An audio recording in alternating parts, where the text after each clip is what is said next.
现了吧？ Trọng thương, cận kề cái chết, còn Vương Thu Nhi chuẩn bị hiến tế. Nhờ kế hoạch kỹ lưỡng, nhóm của Vũ Hạo đã giải cứu con tin thành công và đưa tất cả thoát khỏi Nhật Thăng Thành, chỉ còn cậu ở lại cứu Nam Thủy Thủy như lời hứa với Nam Thu Thu. Tuy cứu được bà, họ lại bị bao vây bởi hai phong hào đấu la thánh linh giáo và hàng trăm hồn đạo sư. Trong tuyệt cảnh, Hoắc Vũ Hạo dùng tinh thần lực chiến đấu. Đúng lúc đó, kim quang chói lọi xuất hiện từ xa như vầng thái dương mọc lên, khiến cả địch lẫn Vũ Hạo đều kinh ngạc. Kim quang bùng nổ kèm tiếng rồng ngâm, bao phủ bầu trời ánh vàng. Tam và tứ trưởng lão đang giam giữ Vũ Hạo cũng bị thu hút. Trận địa hồn đạo khí lập tức chuyển sang trạng thái phòng ngự. Khi kim quang chạm lưới Tử Vong Lam, không phát ra tiếng nổ mà bất ngờ bùng lên từ dưới đất, phá hủy toàn bộ hồn đạo khí, tạo ra hỗn loạn. Tam trưởng lão ra lệnh khóa mục tiêu, tứ trưởng lão lập tức ra tay với hồn lực phong hào đấu la và 9 hồn hoàn, thi triển huyễn ảnh kiếm u minh. Khi kim quang và hắc vụ va chạm, một thiếu nữ tuyệt sắc xuất hiện, Vương Thu Nhi, mang theo hư ảnh kim long, tóc lam hồng, tay cầm trường thương. Hoắc Vũ Hạo cảm động lẫn áy náy vì sự xuất hiện bất ngờ của cô. Cả hai cùng mở con mắt định mệnh, không gian thời gian như ngừng đọng. Hai luồng kim quang bắn lên trời, ánh sáng rọi khắp chiến trường, mắt dọc xuất hiện sau lưng và trên đầu mọi người, kích hoạt ánh nhìn định mệnh hoàn chỉnh. Sau đó, họ phối hợp mở võ hồn dung hợp, đấu với hai phong hào đấu la. Nam Thủy Thủy nhìn thấy cảnh tượng ấy vô cùng chấn động, không ngờ hai người trẻ có thể đấu ngang tay với phong hào đấu la. Tuy nhiên, áp lực từ đối thủ quá lớn, hồn lực họ bị tiêu hao nhanh chóng. Biết không thể kéo dài, Vũ Hạo dùng tinh thần lực truyền kế hoạch, cậu sẽ ở lại cầm chân địch, tạo cơ hội để Thu Nhi rút lui cầu viện.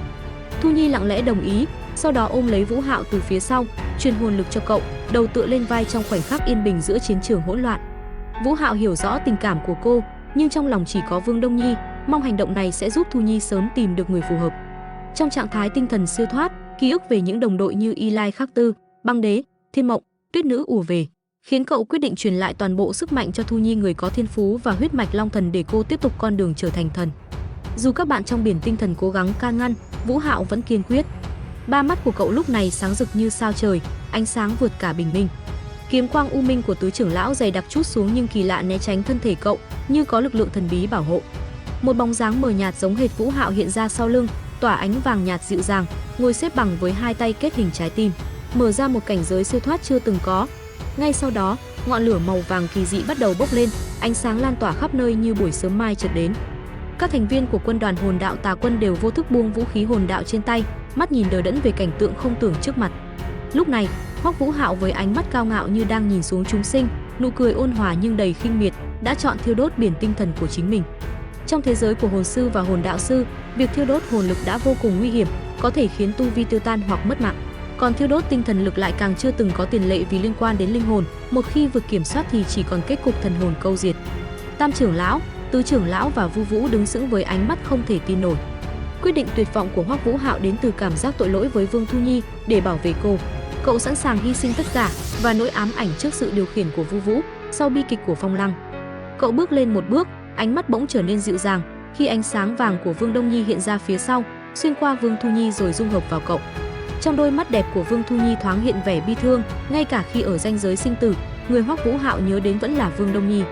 Sau khi dung hợp ánh sáng ấy, cậu thi triển Tư Đông Quyền, mang theo cảm xúc phức tạp sâu lắng, như vô tình đánh ra một quyền nhưng lại khiến toàn bộ kẻ địch như bị đánh trúng tận sâu tâm hồn. Tứ trưởng lão dù đã hóa võ hồn chân thân cũng không chịu nổi, linh hồn bị thương, kiếm ảnh tím bị ép quay trở lại. Các thành viên quân đoàn Tà Quân rơi lệ, chiến ý tan biến, vũ khí rơi rụng. Tư Đông Quyền không mạnh ở sức tấn công, mà ở khả năng kiểm soát, hủy diệt cảm xúc, tinh thần lực càng mạnh, ảnh hưởng càng sâu, đặc biệt với những ai từng có cảm xúc như Niếu Nhung. Ngay cả Tam trưởng lão cũng bị kéo vào vòng xoáy cảm xúc, vô thức mỉm cười khi nhìn Nam Thủy Thủy. Vu Vũ thì chịu ảnh hưởng nặng hơn, với thân phận song sinh và sự thấu hiểu Vu Vân, cô dao động dữ dội, tâm trí lơ lửng, mất khả năng phòng thủ. Dù tứ trưởng lão chịu ảnh hưởng nhẹ hơn, quyền lực kết hợp từ tinh thần lực, hồn lực và cảm xúc vẫn khắc sâu lên võ hồn chân thân. Kiếm khí bị đánh bật, thanh u minh kiếm phát ra âm thanh chói tai rồi bị đánh bay. Hoắc Vũ Hạo tiếp tục thi triển Hạo Đông Tam Tuyệt, quang ảnh rực rỡ trên đầu, cảm xúc mãnh liệt thiêu đốt thành kiếm khí mà ngay cả phong hào đấu la cũng khó chống đỡ. Tay phải hóa kiếm, chiêu Niệm Đông kiếm hướng thẳng Vu Vũ mà đến. Với thuộc tính tinh thần và việc phá hỏng kế hoạch của Hạo Vũ Hạo, Vu Vũ bị cảm xúc nhớ nhung khống chế sâu sắc. Linh hồn báo thù trong cô chưa kịp bảo vệ thì đã quá muộn. Vũ hồn dung hợp giữa Hoắc Vũ Hạo và Vương Thu Nhi cùng biển tinh thần thiêu đốt khiến họ vượt xa Vu Vũ. Tam Tuyệt Hạo Đông phát huy uy lực tối đa, dù không dùng đến sức mạnh từ Tuyết Đế, Băng Đế và Thiên Mộng Băng Tầm để dành cho đồng đội sau này hợp thể với Vương Thu Nhi. Hoắc Vũ Hạo chỉ dùng chiêu mình sáng tạo, quyết phá ra con đường sinh tử giữa chiến trường. Dưới chiêu niệm đông kiếm, Vu Vũ bị đánh bay, ánh sáng đỏ trong mắt tan biến, thân thể hóa thành tro bụi, được đoàn tụ với chị gái ở một thế giới khác. Chiêu kiếm hùng tráng đến mức Mã Tiểu Đào ở phương xa cũng cảm nhận được, linh cảm có biến, lập tức bay về Nhật Thăng Thành. Cái chết của Vu Vũ làm Tam và Tứ trưởng lão bừng tỉnh. Hoắc Vũ Hạo tung ra chiêu cuối cùng, Hạo Đông trưởng, sinh sinh thế thế, phong vân biến sắc, ánh sáng tụ thành hình trái tim khổng lồ, khí cụ do tìm nổ tung, hai vị trưởng lão chỉ biết rút lui. Khi ánh sáng tan đi, Hoắc Vũ Hạo, Vương Thu Nhi và mẹ con Nam Thủy Thủy đã biến mất. Sấm sét trói buộc họ cũng trở nên vô nghĩa. Hai trưởng lão đứng ngây người, không thể tin nổi. Trong vòng sáng ấy, sinh mệnh Hoắc Vũ Hạo cạn kiệt nhanh chóng, ánh sáng dần mờ nhạt. Vương Thu Nhi nghẹn ngào hỏi, Hoắc Vũ Hạo cuối cùng cũng thừa nhận, trong lòng cậu, Vương Đông Nhi và cô đều quan trọng như nhau.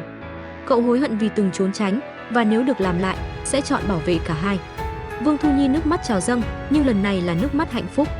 Dẫu vậy, sự thật tàn khốc vẫn không đổi, Hoắc Vũ Hạo đang tan biến cả hồn lẫn xác. Và Vương Thu Nhi quyết định dâng hiến bản thân, dùng sinh mệnh mình để đổi lấy sự tái sinh cho người cô yêu. Vậy là toàn bộ video đến đây là hết rồi. Nếu bạn cảm thấy video này hay, hãy nhớ nhấn thích và đăng ký kênh.